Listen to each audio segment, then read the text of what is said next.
अगली बार जब आप तनाव, असफलता या डर में डूबें तो याद रखिए, गीता आपके हाथ में है और कृष्ण आपके साथ में है।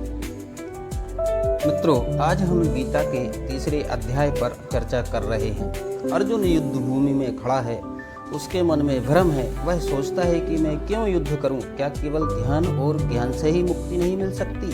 तब भगवान श्री कृष्ण मुस्कुराकर कहते हैं, हे अर्जुन, इस संसार में कोई भी प्राणी बिना कर्म किए एक क्षण भी नहीं रह सकता। जैसे श्वास लेना भी एक कर्म है, जैसे आँख झपकना भी एक कर्म है, तो फिर कर्म से भागने का विचार क्यों करता है अर्जुन? श्री प्रेमानंद जी महाराज भी कहते हैं, संसार में इंसान बिना कर्म किए जीवित नहीं रह सकता, लेकिन कर्म करते समय उसका मन भगवान में जुड़ा रहे, यही असली कर्मयोग है। जैसे एक माँ अपने बच्चे को दूध पिलाती है, वह बच्चे से फल की अपेक्षा नहीं करती, बस कर्तव्य करती है। वैसे ही इंसान को बिना फल की चिंता किए हुए कर्म करते रहने चाहिए।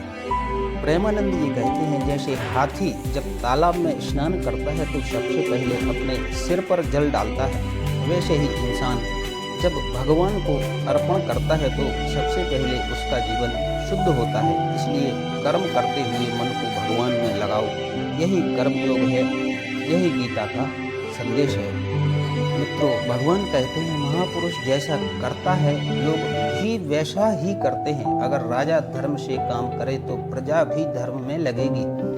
अगर शिक्षक ईमानदारी से पढ़ाए तो विद्यार्थी भी प्रेरित होंगे। श्री कृष्ण खुद भगवान होते हुए भी कर्म करते रहे, ग्वाल बालों के साथ खेलते रहे, गोवर्धन उठाया, अर्जुन का सारथी बने, यही आदर्श है।